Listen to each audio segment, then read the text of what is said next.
And so when you think about like what a high quality B2B creator is, like who are some of your inspirations for like a template to follow or people that seem to be doing a pretty good job of it? I don't think I'm going to give you the answer that you want to hear. It's really more in the B2C creators that I'm inspired by. When I had my ad agency, I didn't create presentations that I thought people wanted to see. I created presentations that were really dynamic with GIFs on every slide and things. And pretty soon I saw other people were doing that, but we were taking our inspiration from YouTubers. We were thinking about how do people actually want to consume content. And so it's the same way today. I'm looking and I'm seeing like, what's the most engaging shorts on YouTube or TikTok?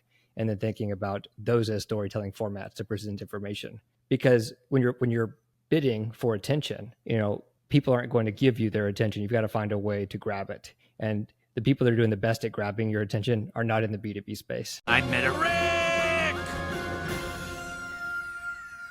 Welcome back to another episode of the Meta Rick podcast. Today, we have a very special, unique episode. I already feel the energy. I think it might be one of the greatest conversations we've recorded to date. I know it's a big statement, but I'm stoked. I think it's going to be awesome. Before we get into introducing our guest today, I just want to give a little context of why the show was created in the first place. We started about 2 years ago, and the 3 to 6 months leading up to the first episode recording was pretty bonkers. Facebook had just rebranded to Meta. ChatGPT just released their first public-facing AI chatbot. Everyone was running all these experiments with VR and AI and trying to figure out what it all meant. NVIDIA stock was going through the roof. NFTs were trading like crazy. And the conflict between return to office and remote work was at an all-time high. So all of these things were kind of indicators to me of a future that was starting to build, a future of a 3D immersive internet where we stopped just consuming content and we started observing and interacting with content, moving from marketing to our customers to building experiences with our customers. And so when I started the show, it was actually very selfish. I personally wanted a platform for the builders, the experts that were creating technologies for that future, to be able to sit down and talk to me and tell me their story and what they're working on and share their POV on where all of this is going. Over the course of the last 34 conversations, I've learned a lot. And part of that is what my voice is and my role in the space.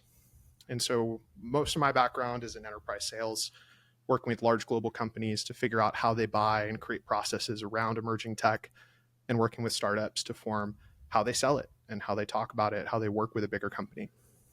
And so the guests I bring on the show are a lot of creatives, technologists, a wide range of founders and business leaders, but always bringing that lens of moving from what we can build to what we should build. What are the real use cases? What are the things customers will use this technology for? How do we fund it? How do we find a budget for it? The selling and buying processes. In the first episode, when we started the show 2 years ago, we brought on Nate Essin. The reason I was so excited about Nate is because I think he blends the 3 core components of the XR and AI markets: creative, technology, and business development. He's got all 3. He founded his own agency. He worked within IBM. He worked within Accenture. At the time of the first episode, he was leading the metaverse practice at Akwin Studios. And on top of that, he's incredibly curious about the infrastructure, the software, and the hardware that makes these experiences possible. And he's worked very closely with the go-to-market teams that sell it and activate things for actual clients. And so for the first time in the history of the show, we're actually bringing a guest back for the second time. Nate Essin, welcome back to Meta Rick. So excited to have you back on the show. Thank you, Ricky. I'm happy to be here. That's a hell of an intro. This is going to be a good episode. We're also just coming back off of a wild XR September with a ton of new hardware, a ton of updates happening in the industry. We're going to talk a little bit about that. We're going to talk about building community and becoming a B2B content creator and a whole bunch more. But the first thing I'd love to start with is Nate, you've been kind of whispering in the ears of all of these amazing people in the industry for a long time. And over the last couple of years, you've started to speak more publicly on panels and at events. And just a couple of weeks ago, you launched your newsletter to start publishing your ideas and making your perspective heard by anyone who's willing to listen. And so I wanted to hear from you, like, what made you make that pivot to starting the newsletter? What kind of sparked you to publish your content more openly? Yeah. I think, like that pivot you're talking about, we went from a world, it seems, in my career, where companies were looking out and they were saying to folks like Accenture, they're like, okay, you're doing these really big launches. Like, how do we do this? And these big consultancies were coming in and saying, here's what we think about the metaverse and how you should use it for your company. But in the transition to Acorn Studios, I started seeing more and more innovation departments inside of organizations doing the work themselves, grabbing tools off the shelf and coming up with some really, really novel solutions. And I think some of the best innovation happens that way when you know your organization and you're just rolling up your sleeves and figuring out what works for you. And also, this is a small industry that we're in. There's definitely some industry news sources, but there's also a lot of misinformation. And I wanted to get out there and set the record straight with my own newsletter, but also there's also a lot of information. You can subscribe to some newsletters out there and you'll get a bunch of press releases, and it's hard to say, well, what's important, what's not. And so sometimes I'll see a really amazing story buried somewhere and I'll say that needs to be at the top. And so with my own platform, I'm trying to share and to show people like, here's what's really important. And I'll just give you one example. Meta has been quietly investing in open source software. Well, they say that they are, but I don't think that a lot of people know about what specifically those investments are. They've made an investment in the Godot game engine, which has now brought it up to par with Unity or Unreal as far as developing for Meta devices. So there's some really amazing things out there that if you're building for these things are going to affect you or are affecting you today. Before you started the newsletter and like actually publishing content, because I know that the newsletter specifically is a newer thing, what were some of the inspirations for you of like, because B2B content creation feels like kind of a new thing, right? Like LinkedIn engagement, like some of the top people that I follow are still in the hundreds of likes versus on Instagram or TikTok where it's millions and millions and millions of engagements for top performing creatives. And so when you think about like what a high quality B2B creator is, like who are some of your inspirations for like a template to follow or people that seem to be doing a pretty good job of it? I don't think I'm going to give you the answer that you want to hear. It's really more in the B2C creators that I'm inspired by. When I had my ad agency, I didn't create presentations that I thought people wanted to see. I created presentations that were really dynamic with GIFs on every slide and things. And pretty soon I saw other people were doing that, but we were taking our inspiration from YouTubers. We were thinking about how do people actually want to consume content. And so it's the same way today. I'm looking and I'm seeing like what's the most engaging shorts on YouTube or TikTok, and then thinking about those as storytelling formats to present information. Because when you're bidding for attention, people aren't going to give you their attention. You've got to find a way to grab it. And the people that are doing the best at grabbing your attention are not in the B2B space. That's actually a really interesting answer because I think it's a nice reminder. Like there's this thing I say all the time, which is like people are people, employees are people, right? Like it doesn't matter if you're pitching to a C-suite team of budget holders on a multi-million-dollar project, you're still talking to a group of human beings that are receiving the information and making decisions and working together to get to those decisions. And so when someone is attracted to something on the consumer level, like if they're going to buy a pair of Nike shoes because of the inspiration of these stories about athletes, that's not too dissimilar from a B2B buyer and why they buy enterprise services or technologies. What are a few of the B2C either specific creators or tactics? Like what are some things that stand out to you and how good storytelling is done? The one that stands out to me right now, because I'm in the newsletter world, I recently started a newsletter called N Squared covering XR news and in our industry overall, is this one that was called, I don't even know if it's still around. It's called The Milk Road. Have you heard of that? Yeah. Sean Puri, My First Million is actually one of my favorite podcasts. So Sean Puri and Sam Parr, huge inspirations for me on the B2B creator side. So it ties right into what we're talking about a little bit here. I didn't even know that was the same person. Oh my God. But I was reading that back when the SBF thing completely unfolded, and it was riveting every day that it came in the inbox. Like he had a way of writing that felt like a friend was having a conversation with you at a bar. And at the same time, he was covering topics that were very technical and, was serious news that was happening in the world, and doing so in a way that I thought had journalistic integrity, but also was really fun to read. And the first publication I think that really inspired my writing style from an early age was Engadget. I used to obsess over Engadget in my late teens. Their writing style, at least when it very first started, was,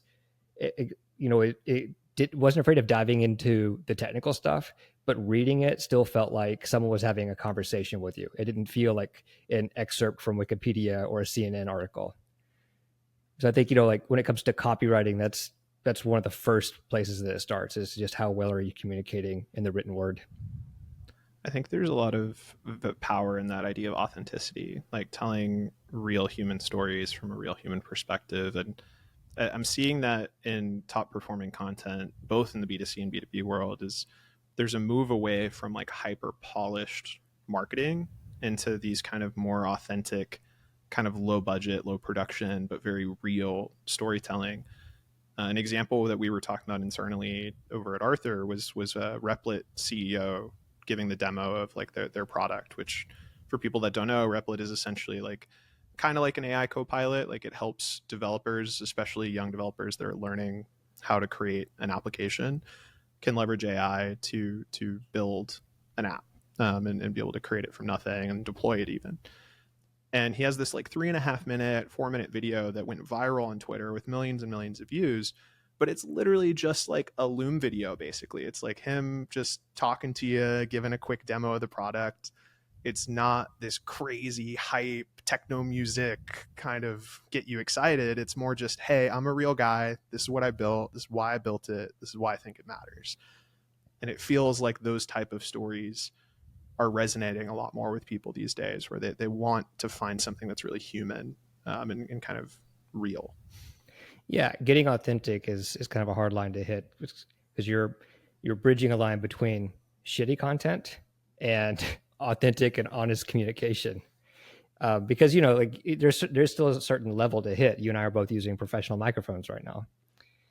I have a question for you, actually. You just recently dropped a newsletter edition from SendKits, and I read that this morning, and it was really great, and it was really long too. And my newsletters run pretty long as well, and I'm currently trying to figure out how to make my newsletter sustainable, because everything that I write, I end up writing like 5 times. I'm like, there's a better way to say this.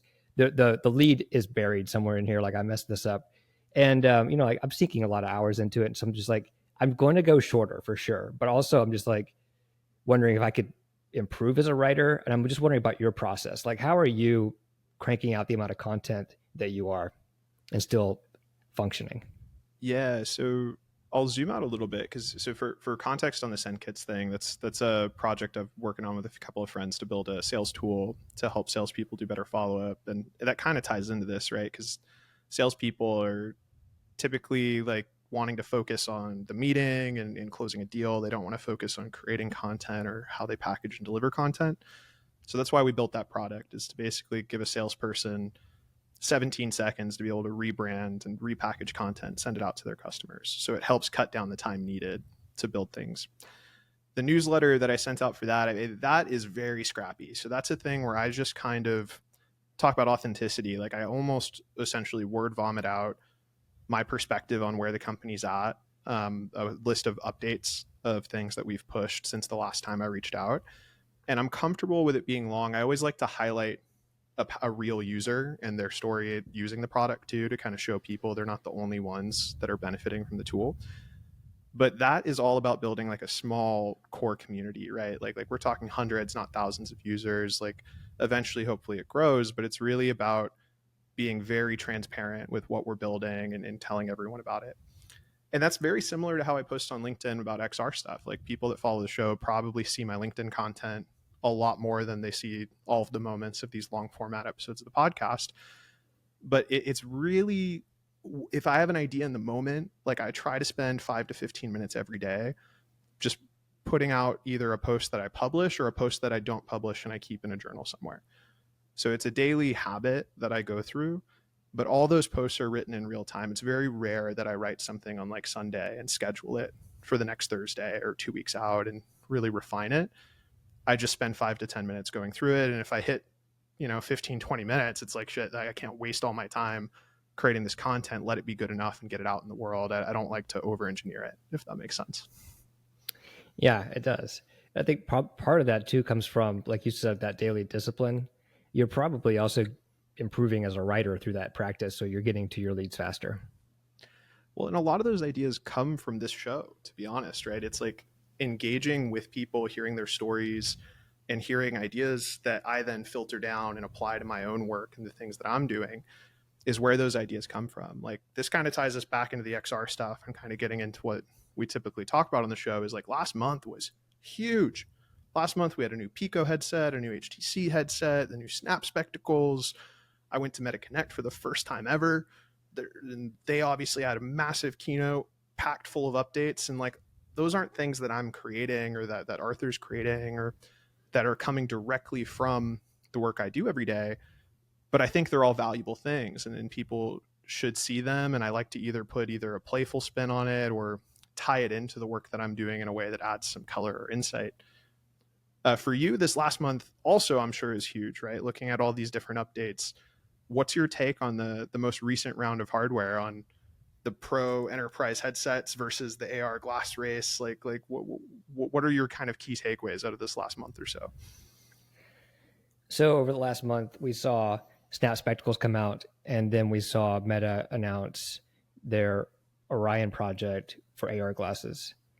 And Snap spectacles already felt kind of iterative, but it was like, okay, this thing is self-powered. It's got more power on it than anything else, but it still has a narrow field of view. And it was a little bit like, but like we're getting there. Like eventually we're going to get to something that people want to buy and wear all day. And then Meta came out with Orion, and they showed something that felt like we're already there. And that was pretty crazy. It was, I think Meta really set themselves up as an industry leader in that move. And by showing off their R&D project, like right now I heard that teams at Apple are scrambling. They're rewriting their strategy, trying to figure out what to do next now. And then off the heels of that, we have Microsoft announcing that they're going to stop producing the HoloLens and support for it will end in a few years. And so I don't know if that's related to maybe what's going on with Microsoft in the military or if this is related to Meta's announcement, but it seems like Meta has a really clear lead right now in augmented reality glasses, and the glasses that they have are something that get people excited. They didn't talk about battery life, but I heard a interview from The Verge where Alex Heath said that when he tested those glasses, he had them on for 2 hours straight. And when he took them off, he said the engineers breathed a sigh of relief because they were like, no one has ever worn them that long. But I was surprised just thinking, okay, Snap spectacles last 35 minutes and this lasts 2 hours. Like, holy cow. I mean, part of that's probably moving the compute to a separate puck, but just thinking that the battery's powering those displays and some wireless radios in there for 2 hours is pretty crazy at 100 grams. I was mind blown when I saw that in your newsletter, actually, for the first time. Shout out to the newsletter for sharing some key insights, because I feel like I'm relatively on top of this stuff. But that was something coming out of the keynote last week where most of us were like, oh, the battery life's probably an issue. It's probably like 10 to 15 minutes. Like I can't imagine that being a long enough battery life to get more than a demo. And when I saw that, I was like, no way. Someone actually got to use these for the same amount of time that someone can use a Quest before going and recharging. So the thing that I think was the most impressive to me about Orion is actually their willingness to share it, not just in a select demo room, but then also with journalists and letting them post and talk about it, especially after those journalists have given bad reviews before. Like these are not people that are like writing fluff pieces. Like they tend to be very critical, especially about VR and AR hardware. So I think it demonstrates a lot of confidence from Meta that they've really cracked the code on something and they figured it out. And now I understand Mark Zuckerberg's reaction to the Apple Vision Pro a lot more as well, because the biggest statement that I think about now is that they didn't do anything outlandishly innovative that we hadn't thought of already. The Vision Pro is a beautiful headset. It's an amazing interface. The eye and hand tracking is top tier. The resolution's great. Like it's a great headset. but that's why it didn't scare him, is because they didn't figure out these nano etchings in a new type of lens on a new type of glasses and using F1 car materials for the frames to keep the temperature down. Like there's a level of innovation here that is very unique, that almost breaks physics. So this kind of leans into one of the topics I was really excited to talk to you about today, is like, what does the world look like now that we see that that is possible, that is a couple years away, not 10 years away? Are VR headsets still the main priority? Is AR glasses the future of where we're going? AI wearables, are phones going to even exist in 3 years? Like, how do you think most people will be consuming content with all of these new pieces of hardware starting to be real? That's a good, yeah. So I'll start with AR specifically, because I got an email last month, and then I'll move to VR. But also, I got an email last month that said Meta Spark AR is shutting down, and that's their tool for creating AR filters for Facebook and Instagram. And I was surprised, and I was hoping that they were going to announce maybe a successor to it, or some type of a framework that would allow you to create AR for all their devices. But that didn't happen. And so what I saw in the FAQ section now for Spark AR is that Meta says that there's going to be no more third-party AR filters. And AR filters have had, on social media specifically, they've had an interesting ride where, they kind of peaked in 2022. They're a staple for TikTok, and they're part of the core experience with Snapchat. But I think Meta, with Meta being such an industry leader and having more social media users on Instagram than any other platform, I mean, now possibly second to TikTok. But that tells me that if they're exiting mobile AR, that mobile AR might actually be dead, or at least something that's only used for very specific use cases. So that's interesting. I was kind of hopeful for mobile AR, but mobile AR has always had this really weird problem where, you're trying to interact with something, but you're also having to hold your phone up to see through the camera anyway. And so it's always felt a little bit clunky, and none of the use cases we've come up for it really make it worth it. And I've been hearing undertones of like, oh, it'll be better when we have glasses. It'll be better when we have glasses. And so it seems now like we're in a holding pattern for mobile AR, that mobile AR is actually going to continue to shrink. And then when we get AR glasses, then we'll start seeing some of those things revive again. It's interesting. But when it comes to use cases for AR glasses, we still don't have a library. We're still waiting to see what developers come with. Yeah, it's interesting. Like even QR codes are this thing that like they've been very useful with phones, because I think you can scan it and then it's like an individual experience that you don't need to then continue to try and interact with the world around you. Right. But one of the like most viral pieces of content I think I've ever posted about was when Disney did an AR experience on Disney Plus, where basically you hold your phone out and then the movie comes into your living room. But the thing is, that's not like a great movie, right? Like, it's not a movie that you're going to rewatch. You can't share that AR experience with your friends very easily. But it was like a nice POC or a nice demo of something very interesting. I think it landed better in the recorded version on social media than it actually did for me holding the phone. Yeah. I think for me, it was like, I'm recording this as a thing to share with the world because it's very interesting they did this, but I wasn't like enamored by the experience on my phone while I was recording it. Rewatching it on social though, I'm like, wait, that's my living room. And there's that really cool thing happening in my living room. And I actually think I enjoyed it more reviewing the recording afterwards, which I thought was kind of interesting. This is not in our show notes or anything. Like, this isn't something we plan on talking about, but something I've found is very interesting in marketing is like OTT advertising with like fake AR. So people do like a CGI recording. Well, I know exactly what you're talking about. Do you know what I'm talking about? Yeah, but let's continue to expound on this. You're talking about like when someone shows a video of a large building in downtown New York or something, and then there's like an advertisement of some sort where maybe it's like a swan for Dvorsky or whatever that brand is, it's like, it's flapping its wings on top of the building, super large, or, it's like a gold fabric is just unfurling across the whole building, or maybe it's furling back up, doing something unrealistic. And people look at that and there's always confusion in the comment section of like, how are they doing this? And it's just like, it's special effects, bro. Yeah, exactly. Like it comes across this is where I think it's such an interesting marketing tactic.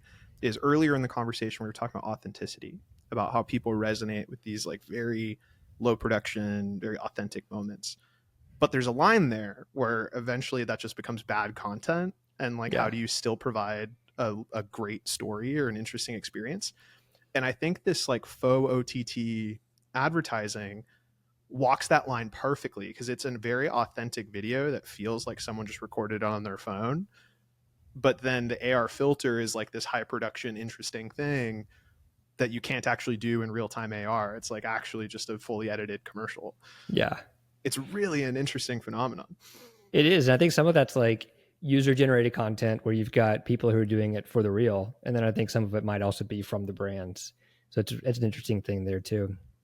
Speaking of UGC, one of the things I've noticed too about AR, I think brands are hesitant to use augmented reality because it is UGC, and when you're doing a campaign, you are the voice. You can control everything that's said in that campaign. But whenever you get into user generated content, where someone is now using some content that you made in a context that you cannot control, then brands start to get a little jumpy. I'll give you an example. When I had my agency, I wanted to do an augmented reality filter as part of a brand campaign for my alma mater, Austin College. I was lucky to get them as a client, and they were letting us do some innovation and experiment around. But the augmented reality filter was something that I built it to pitch it because I was like, it was the person leading this whole thing was the CMO. She was about to retire. I think about 2 years she retired. So they weren't really familiar with augmented reality. So I just built a example for them in Spark AR actually. And when we showed it, they were like, okay, it was a graduation cap. Whenever you like moved your head, the tassel swung. And they were like, well, what if someone uses this like at a college party and posts it? And I'm like, you just got to let it live. Like people will do what they will with it. And it might take on a new meaning, but not every brand's comfortable with that. And that also involves it being a conversation between you and the consumer, where you've got to say, like they're saying something. Now, how do we respond to that, without shutting it down? Because they're interacting with your brand. This is a positive thing, especially whenever they're spreading the word out. But, not all press is good press, depending on who you are and what your strategy is. I think the interesting thing about that, because I know exactly what you mean. This is a huge thing as gaming advertising becomes more popular. Because when you advertise with gaming activations, it's all UGC, right? It's all Yes. like the benefit to gaming advertising we've talked about a lot on the show before. Less users, like you're not going to get as many eyeballs as you will on like a streaming platform or something, like, or on social ads, like, but it's very intense. It's very like long lasting engagement. Like if someone interacts with a game in Roblox, they're spending hours and hours interacting with your brand and engaging with you. So it's like this very close connection you create with your audience. But because you're letting your audience into your IP and interact with it, they can do anything they want. So like when Lego and Fortnite collaborated for the first time, the first day someone recreated 9/11 using Legos. And like that was one of the first viral clips. And it's still got millions and millions of views. It still brought a lot of attention to the campaign. You could argue that there's actually a net positive for the brand, even if it is such like a dark joke that these kids are making. But I think that this is something that happens anyways, right? Like even if you're doing normal advertising, like your customers still talk about your brand, right? Like they're still going to say whatever they're going to say. And I think being willing to work with your customer is kind of the next iteration of marketing. Like, did you ever work on any community building? I know you do a ton of community building in the professional world, but have you worked on any community building for brands at all? I mean, no, not outside the usual webinars and things like that. Okay. Because I think that that's an interesting thing that's starting to happen. Like there was a great meme I saw kind of go viral a while back that was like my resume, and it's like Netflix, Apple, and I forget what the other one was, but with Netflix, it's like I'm an account manager because I'm showing and recommending shows to friends and like walking them through the best content on Netflix. Apple, I'm a customer support care specialist. because I'm showing my grandma how to use her iPhone. And there's this humor in that, but there's also this reality in that, which is like your customer is more than revenue. Your customer is a referral engine to get more customers. Your customer is a support mechanism to show other customers how to use your products and interact with them. And I think if brands adopt that mindset and think about engaging with their community that way, it kind of shifts the relationship between customer and brand, and that makes it more of like, we're on the same team, we're doing this together instead of we're doing this at you, if that makes sense. Yeah, that does make sense.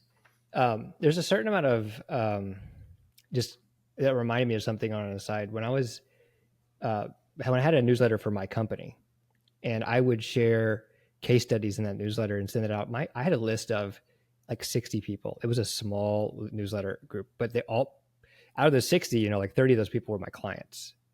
And so whenever I would share a case study about something I did for one client, I get calls from my other clients, and they'd be like, "Hey, why aren't you doing that for me?" And then we would talk, and there'd be a new contract. So yeah, like there was like FOMO in that, of seeing others in the community and what they had. Customer stories are so important. Like even just talking through the voice of the customer, like instead of we do this for these people, it's like these people come to us to do these things. It's like it's a simple change in perspective, but I think it shows more empathy for who you're working with. And even like sales cycles, I think there's a process that's shifting now from sales enablement to buyer enablement. It's like it's not about our process, it's about what's their process and how do we help make it more efficient. Yes, I've seen that too. There's the whole industry is using the term co-creation. It's a new buzzword that I think that's jumped out of this. Co-creation, co-investment, like this, like clients are partners now, which I think is a good thing. Like not everyone's as honest about it as we'd like them to be, but I think it's a good thing that we're moving in that direction. We were talking about community though, and I want to bring this back because I think you are an amazing community builder. So outside of like professional brand customer community, let's talk about more like personal networking. Like the way we met was LinkedIn and just hopping on a conversation and then having some phone calls that led to us having all these shared interests and interesting ideas we'd share with each other. And I know you've got this run club in Houston that seems to have like incredible tech leaders that go on runs together. I know that we have our group that we do gaming with in VR.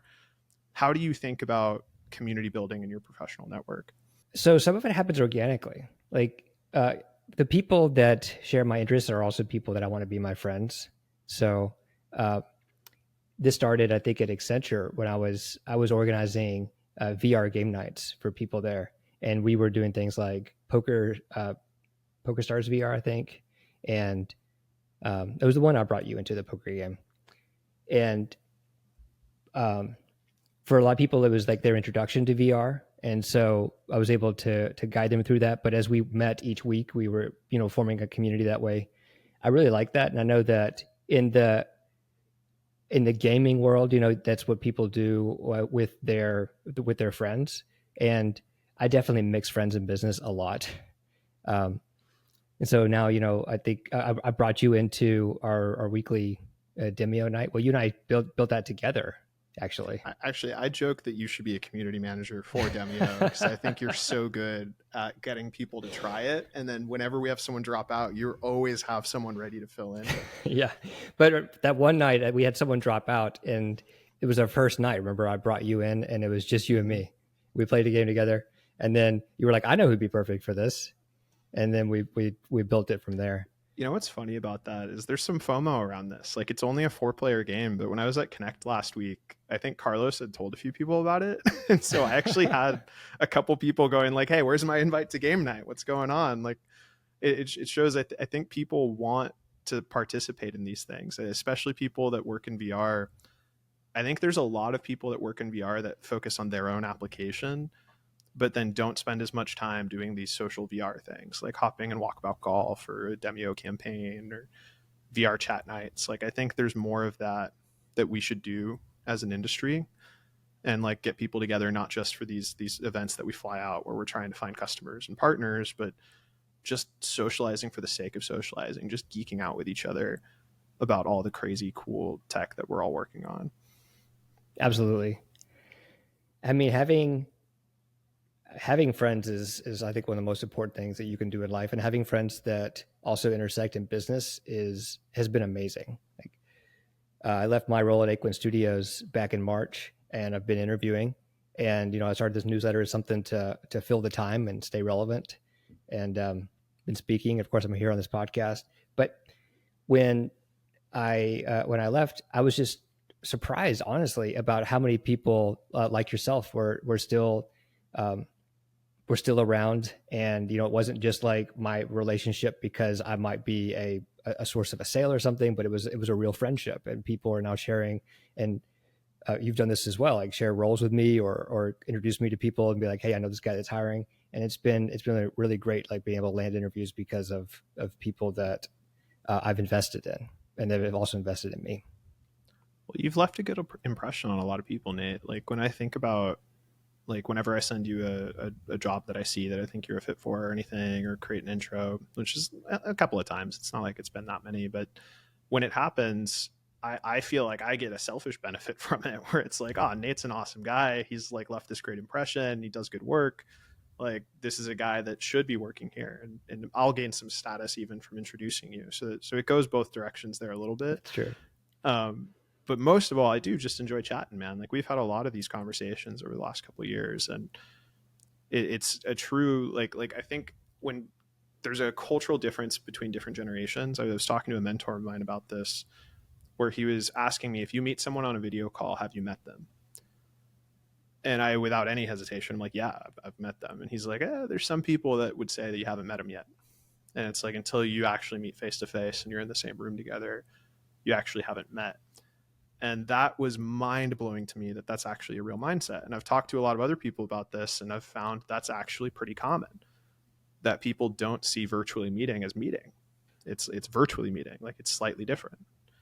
Versus for me, it's like so many of my relationships are virtual relationships, where I've met them through LinkedIn or through customer calls that we just end up getting along and becoming friends. And like, I think there's something to accepting that the human experience is more than being in a physical space. Like the human experience is our story. It's the energy in which we give each other. Like the fact that I can send a song to someone by copying a link off Spotify and texting it to them, and then that music enters their room from across the world is a magical, incredible thing. And I think if you lean into that, then like you can create some really incredible relationships in your life.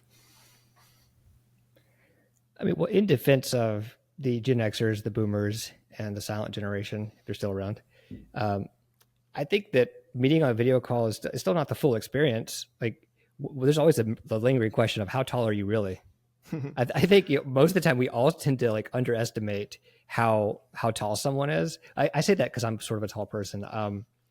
Because I've also been surprised. I've been surprised the opposite way as well. I definitely thought you were going to be shorter because we did meet in Houston. I definitely thought you were going to be shorter than you look. I have a short person face. I have a short person face. I get that all the time though from people who just know me from video. But that's true. But I guess what I'm getting at is like, I don't think that the gap between the two is as big as people think it is. There's a gap for sure. Yeah. Like I think there's something about like when COVID happened, one of my friends told me, he's like, the thing I miss the most is platonic physical contact. And I thought that was very interesting. He's like, when you crack a joke and your friend like bumps your arm, like these little moments, like when that's just gone and you have none of that anymore, you start to feel it. Like you want that human connection with other people that is more than just talking to each other. But I do think like this is another underrated thing from Connect last week is Hyperscape.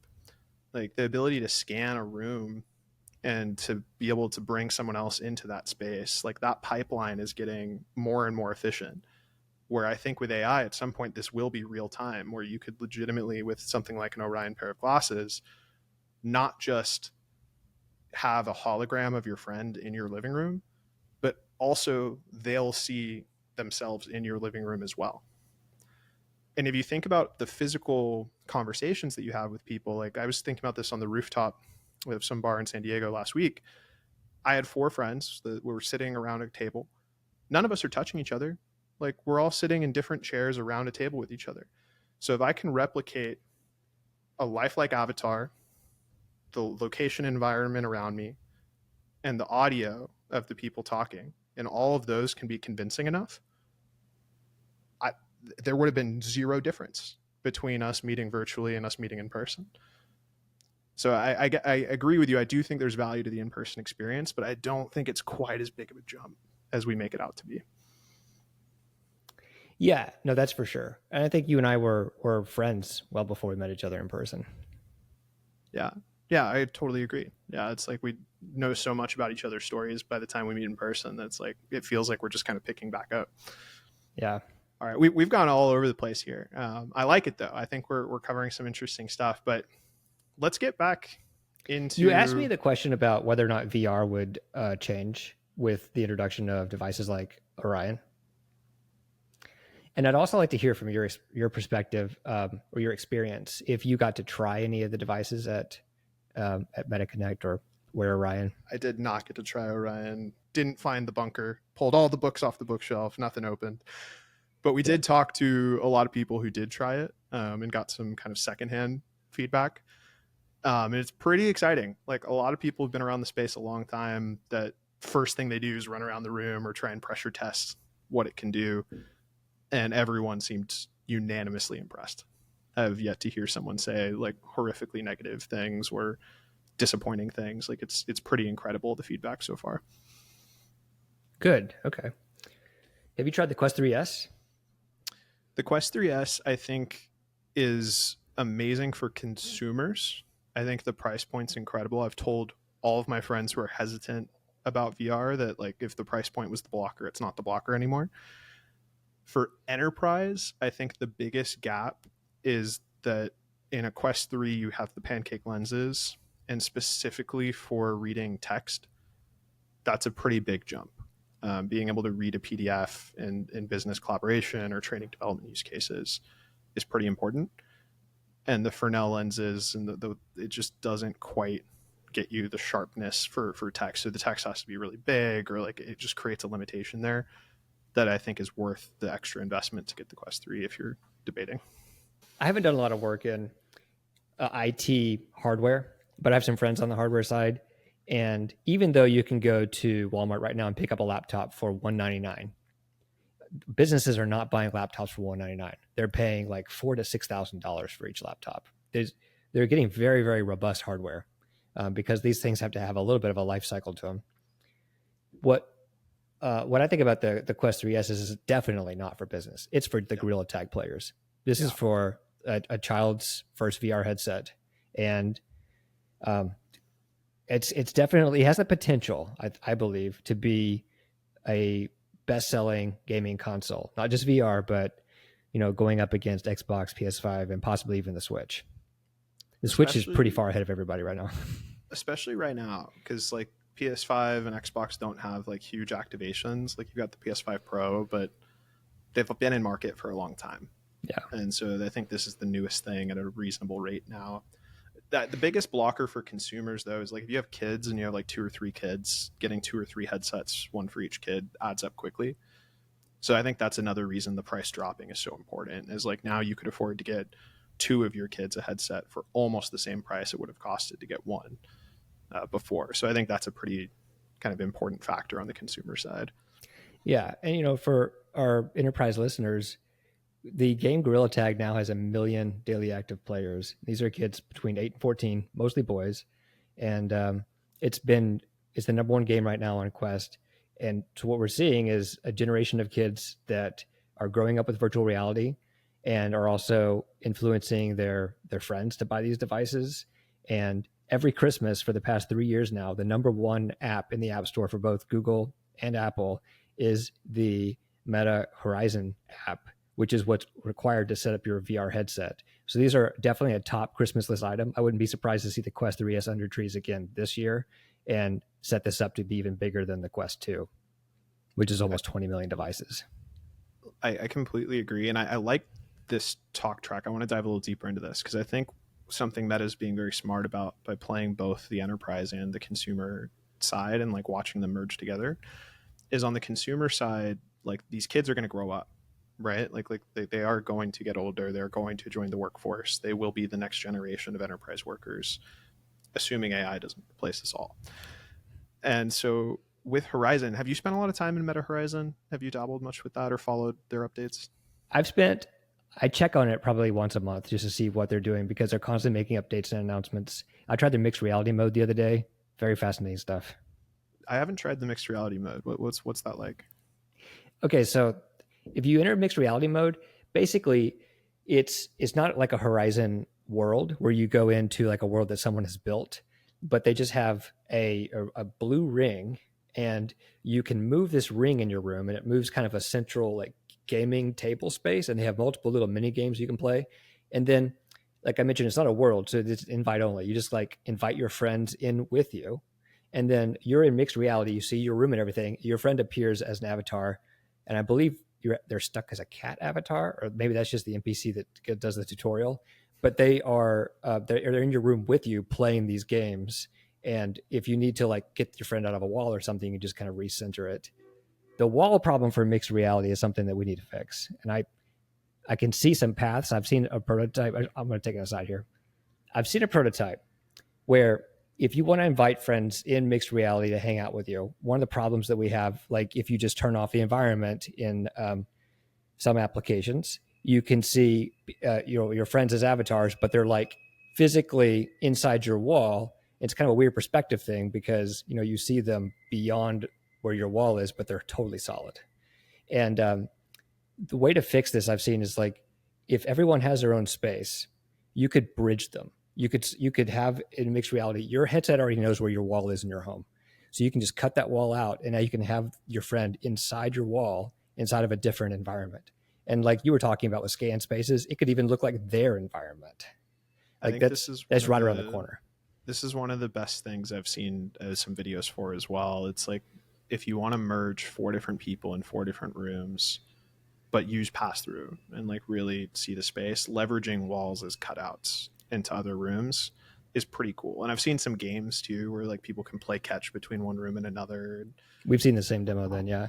Yeah, I'd like to see more of that. It's pretty cool. I'd love to see more of it too. And I think there's enterprise use cases of this as well, right? Like when we talk about co-working and like having people working together, like I have this wall right here to my left. If I could have pass through in front of me and then like my virtual coworkers to the left of me or something, like there's things that we could do there that I think would benefit the workplace too.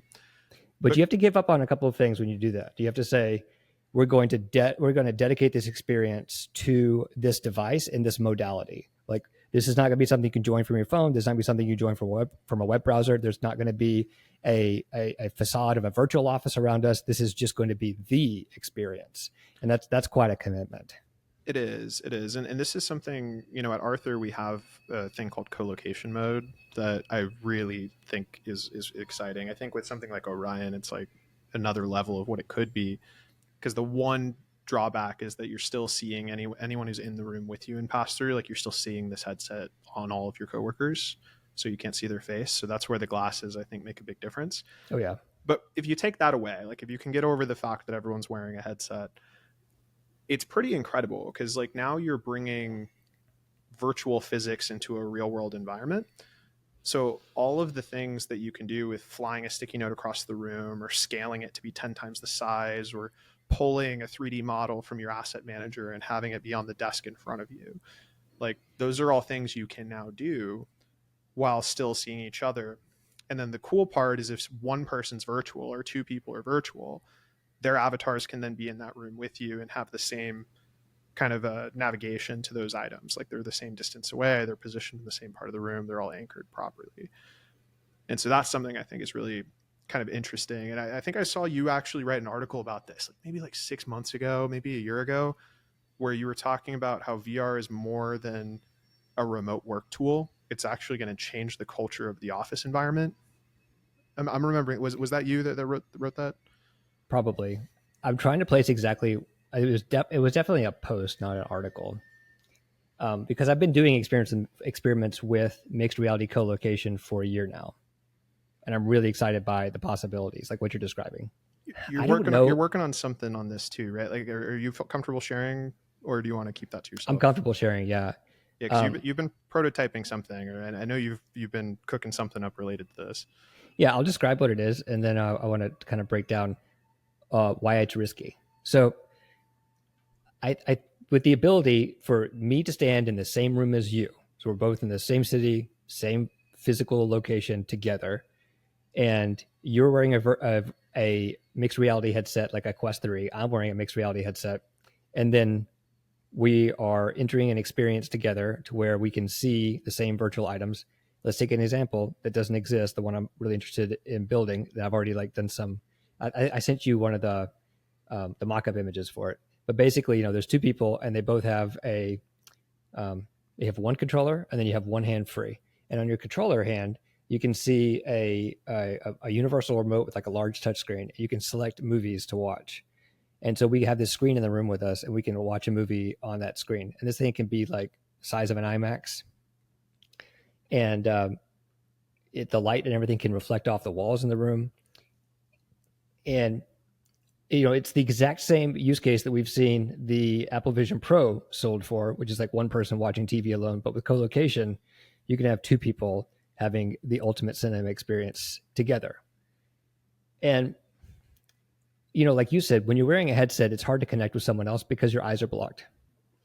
And it makes me wonder if co-location right now is just kind of a cool gimmick that a few developers are messing with, and some guys like myself, not really a developer, or if this is something, or maybe it will be something when we're all wearing Orion.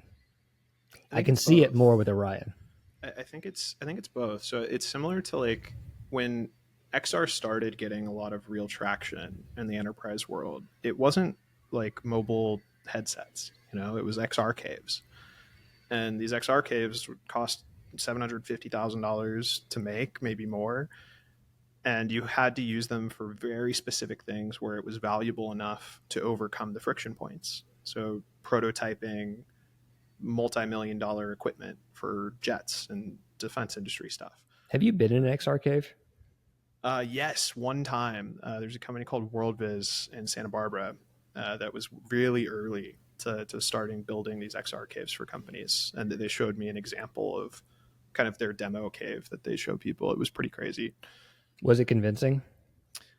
It's really old tech. Like this is probably 15, 20 years ago that this stuff was kind of the cutting edge innovative thing. So compared to the stuff I'm using now, like not really, but for being like maybe my third time trying a VR type experience, like it was pretty early in my time in the space.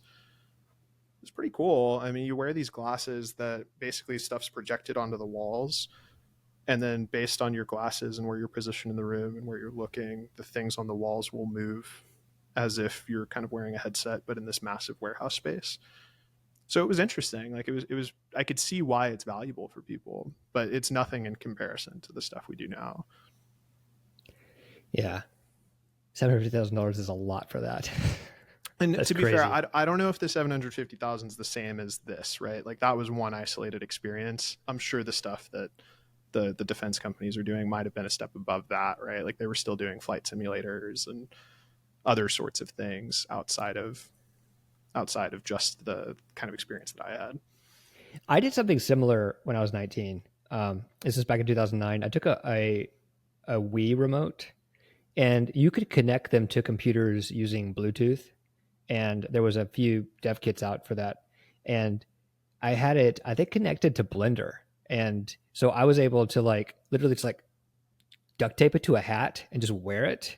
And while I'm looking at my screen, and then I would see a 3D model as I was moving side to side, I could see the model moving. It was kind of convincing. So it's the same thing with the way the cave works, but it's much smaller. How have I never heard this story before? This is so cool. Nate, I don't know if we talked about this in the first episode. This has become a question I ask almost everyone, but what was your first experience diving into 3D technology, or actually a step ahead of that? Let's say virtual reality, really diving into an immersive experience. Yeah. So first of all, I was really messing with 3D stuff. Not messing with. I was full blown. I was a 3D freelancer out of high school. So I've been fascinated by 3D graphics almost my whole life. Now, with that context, my first VR experience was in 2019. It was called The Void. And I think you, me, and Bill were talking about this at one point. And Chris was there too. We were talking about it in Demio. Is this the schizophrenia experience that you were talking about? No, but you should definitely check that out. We'll talk about that in a second. Tell us about the Void. What was the Void? So the Void was a now defunct project thanks to COVID, but they were partnered up with Disney and with Cinemark. And there were Cinemarks around the nation that had blocked off some parts of their real estate for the Void experience. And the Void was where you would wear a VR headset and you go in with like this is a 4-person experience. You go with 3 of your friends and they would all wear a VR headset and then you wear a backpack that held the computer. And the specific experience that I did, that had several you could choose from, was a Star Wars experience. So after we were fully kitted out, we looked at each other and we were all co-located inside of a physical location and we looked like stormtroopers. So it was really cool, like seeing your friends as stormtroopers, and even being able, they had hand tracking. So even though you like move your hands and see like the different parts of the stormtrooper suit move over the gloves, it was crazy. And then a door would open up, a physical door, and it would be matched to the animations you'd see in the headset, so that those big doors on the sides of buildings in Star Wars that like open out like side to side like that, or straight up and down, and you'd walk through into another room, and you're actually walking in a circle, but to you it feels like you've just entered into a spaceship.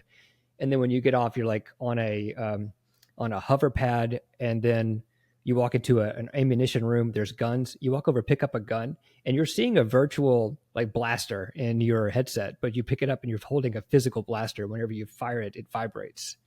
And if you get shot, you can feel like a vibrations in your chest across because you're wearing a vest. It was really nutty for 2019. And I was like, okay, I didn't know this was possible. I want to buy a VR headset. What can I do? So I look and I find that the Quest 1 is out. And I was torn between the Oculus Go and the Oculus Quest 1. So glad I got the Quest 1. I put it on. Wild to think about that. Yeah, I put it on because I knew that experience was powered by computers. I knew something about 3D graphics, how much it takes to power those types of things. And I played Vader Immortal. And I was like, holy shit, like I didn't realize that technology was here where like a standalone device can give me this experience. And so that kind of, I got the bug. Yeah, man. The Void sounds interesting. I didn't realize that, because I've talked to a lot of folks like our friend Bill, or like I brought on the Simon from Cora VR, and like there's a lot of folks that have started as VR arcades and then moved into consultancies or creating other sorts of businesses in the space or just working in the space.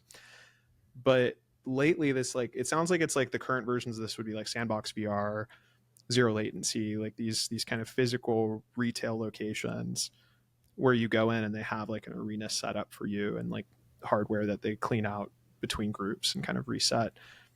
It's pretty incredible. Like I tried one of these experiences for the first time in Houston, and there is something about walking around, because most games you do at home, you're moving through free movement with the joysticks, or you're teleporting around. But when you're in a big warehouse like that and you can actually walk around, 20 minutes feels like 2 hours. Like it's pretty crazy how much 4, 5, 8 people can move around a space without bumping into each other and be able to have a full immersive experience. Like it's really cool stuff. Little plug, I'm going to be having Bob Cooney on the show soon, and this is a huge topic that I want to emphasize with him. He's been posting a lot about kind of the future of warehouse entertainment through VR tech. So like recreating Disneyland, but like in VR, where you have infinite opportunities to swap out experiences and do interesting things and merge the physical and virtual spaces. I think there's a lot to unpack there that's going to get really interesting. I'll be looking forward to that episode. Yeah, it should be fun. This will be my first time meeting Bob. We connected on LinkedIn. I've seen him at a bunch of events. His hair is awesome. Like he looks like a really stoic guy, but this will be my first time getting to hear more about his story. Yeah. Also, if you talked about, this has been a big month for new product launches. Last month we saw HTC's dropped a new headset, which with, the old Quest 2 XR chip on it, and they're charging $1,000 for it. It's got Fresnel lenses. If you're sitting there scratching your head and saying, what is this for? It's for arcades. Yeah. 100%. Yeah. I think some people are still scratching their heads. I just want to clear the air. Yeah, it's interesting. Like, I think it's good that we have multiple hardware companies leaning in. Like, I know Meta by far and above as like the most headsets in market and like highest market share, but having like 6-ish companies right now all building and creating really interesting headsets, each one with like their own kind of unique strengths, I think that's really important. It's similar to computer development, right? Like we need to have some competing parties involved so that they can all push each other to get better. And so this is why like MetaConnect was huge. It was a great way to wrap up September, but I don't want to forget about these other like HTC, Pico, Snap Spectacles. Like it's great to see the whole industry taking a step forward like this. Competition makes everything better. And also going back to MetaConnect. It's big. It's hard. It's hard not to talk about it, honestly. Like, yeah, but I just want to say, like, Mark Zuckerberg has taken the Apple Vision Pro seriously, like, in that he's been insulted by it. I think he's like, you know, like he believes, I believe he believes firmly that the Quest 3 is just as good as the Apple Vision Pro. But that being said, the software isn't. And what we saw announced at MetaConnect was the 2D apps and the new spatial SDK. And just to put that really simply for our non-developers out there, this stuff is basically aping what Apple has for their Vision Pro development kit. You can now create full-on 2D Android apps, and then you can embed 3D items into them. So if you're reading an article, you know, there's like just use Apple's example, and there's a satellite in the article. That satellite is now like a 3D object. You like walk around your room and you can see it instead of there being a picture in that article. So if you're developing an Android app, you already have one, you want to port it over, but make it a little bit more spatial. They now have the developer tools there that make it relatively straightforward. So that's really interesting to see, you know, how Apple has everything on their Apple developer tool side of things. And now we have that on the Android tool side of things, but only for Meta headsets. I think it's a moment of maturity, not just for Meta, but for the industry as a whole, where it's this pivot from thinking like what can we build and focusing on polygons and technical specs and moving towards what should we build, like what will people find useful, and developing things that are interesting. I'm going to take a second to tell you about my dream app for Orion, like the thing that I really wish I had in my daily life that I think I would use Orion for on a daily basis. I think life is like a video game, and all of us are like the main characters of our own video game. There's certain confines of the physics of our reality and the world around us. There's quests, there's goals and aspirations, like things we want to achieve. Some of those quests are primary storyline, and some of those quests are side quests. And so I would love to have a main menu, like the main menu screen in every video game, where I can look at my daily, weekly, monthly, yearly quests. I could have a digital twin of every object I own as like an inventory tab, a financial dashboard or whatever, like a map that I can use to kind of scroll around the area around me, like the typical video game menu screen for like GTA or God of War or something like that. I want that to float in front of me in mixed reality on a pair of Orion glasses. That's my dream, is for us to get to that point. Okay. Do you have any dreams? Nate, tell me about your dreams. What's your dream spatial application if you could build anything in the world? I mean, right now, it's that video player. I dream small.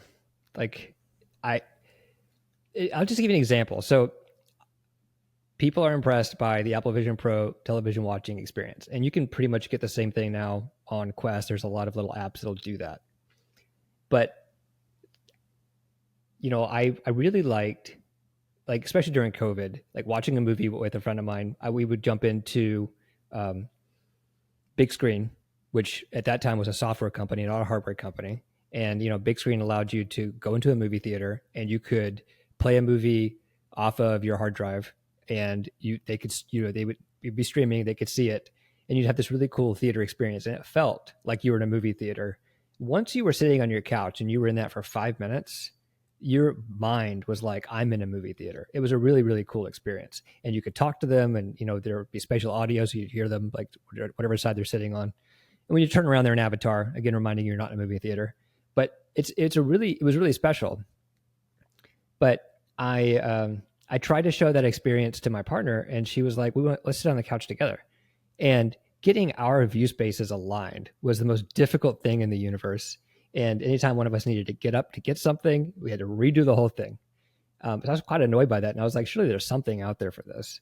And there's not. The idea of like co-located, like mixed reality, watching something together doesn't exist, even though people are watching stuff in mixed reality alone already. We know that.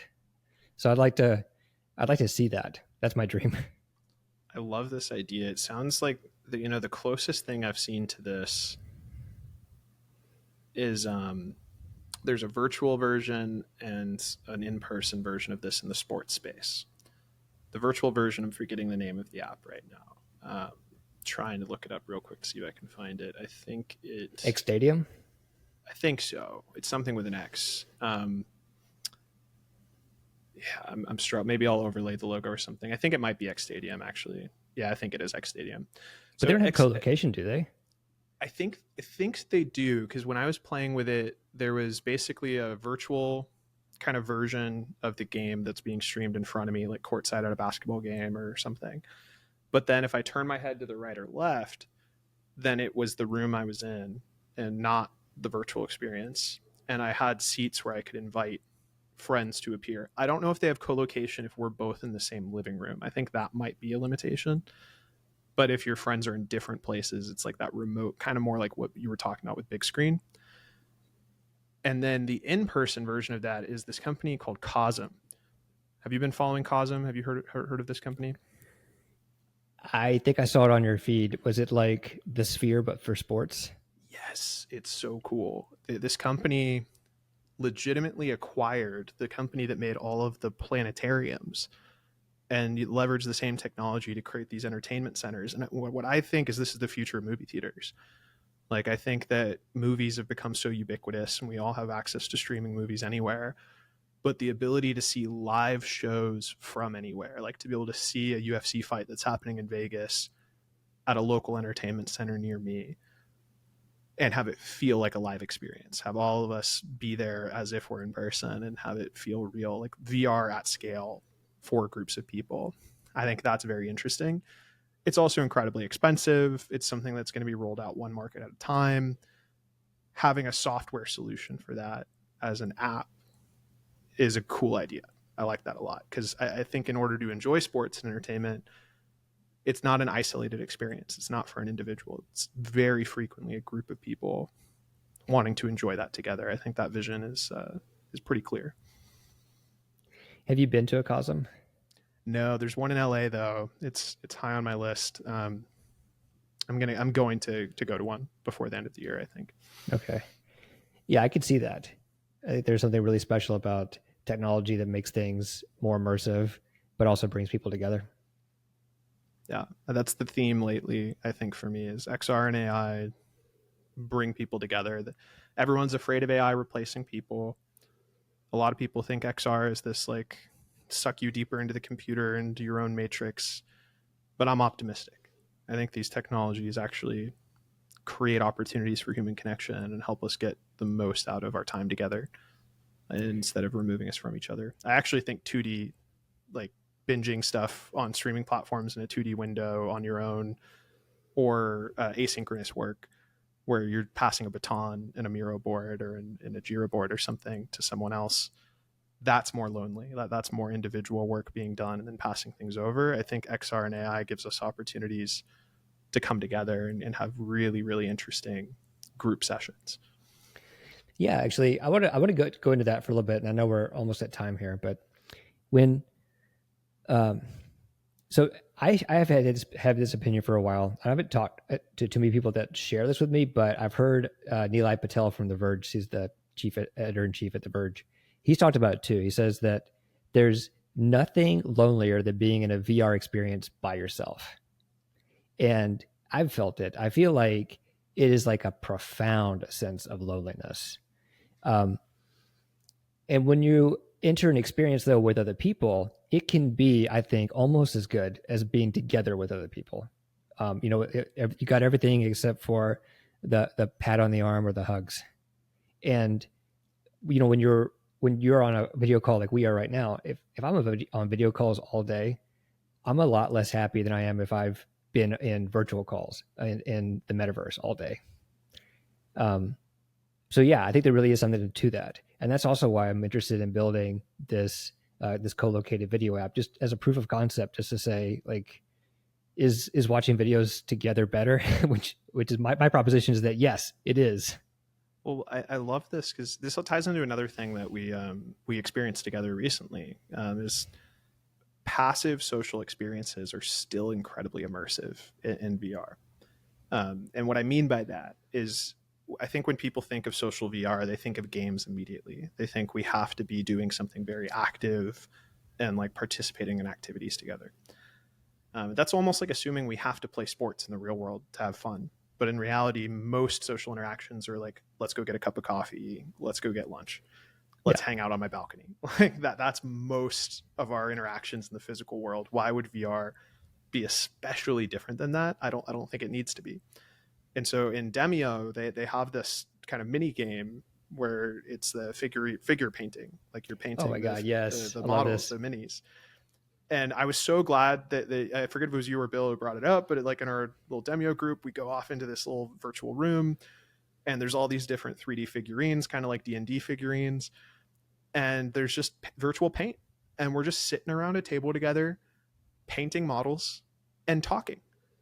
And I think something about having the model and the paint distracts you from the fact that you're in VR. Like you have an individual little passive activity, like this tiny little thing that you can do with your hands.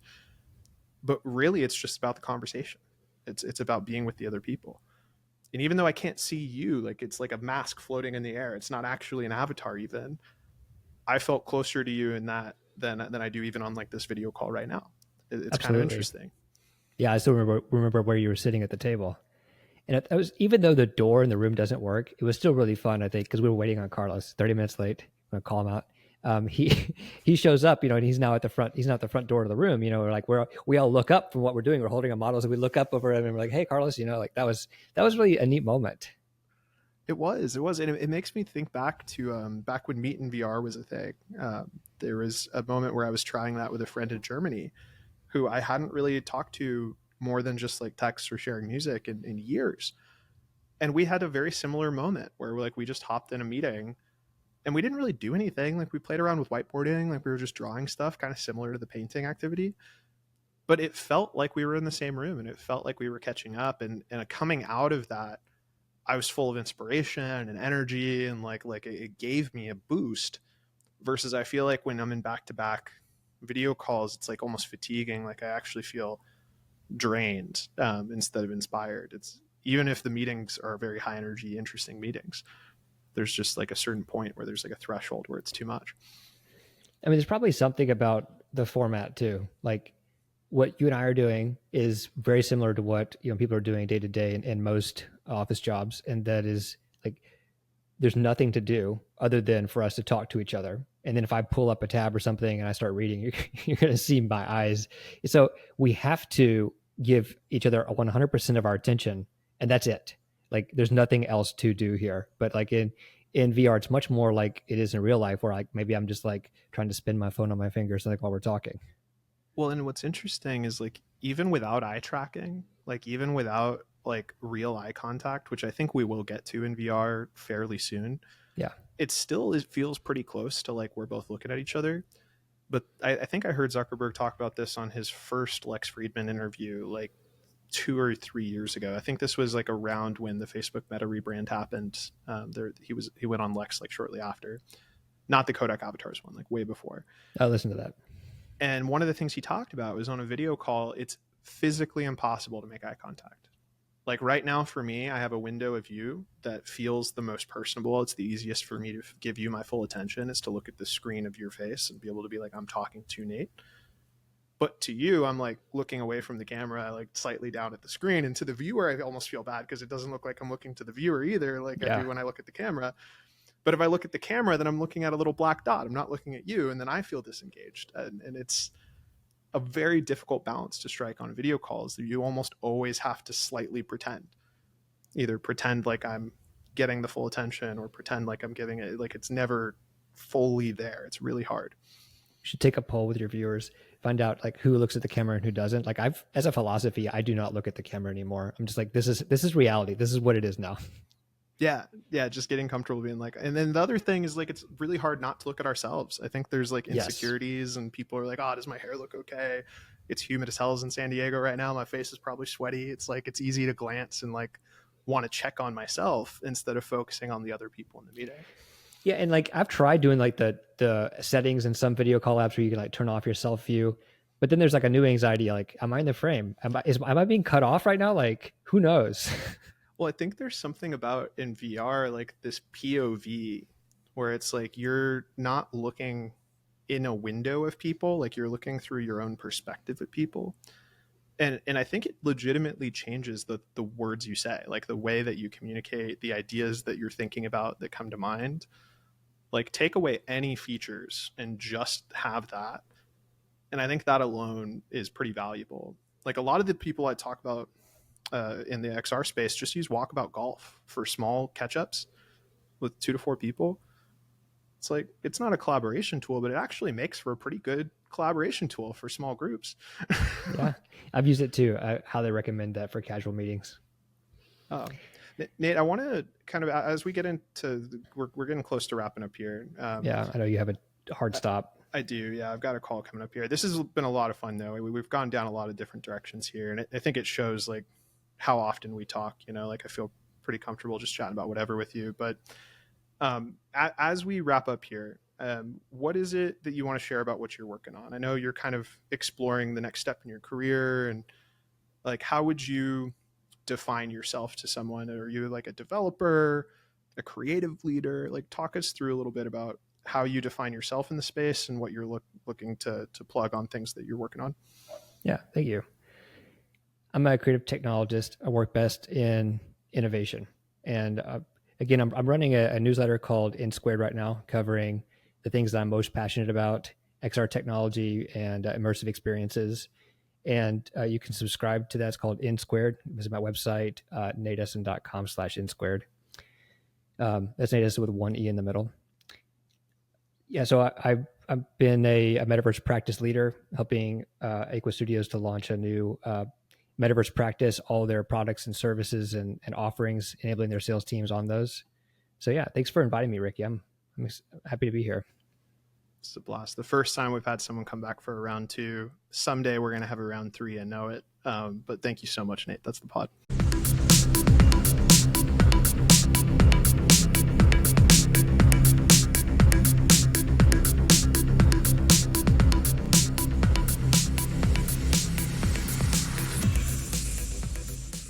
I met a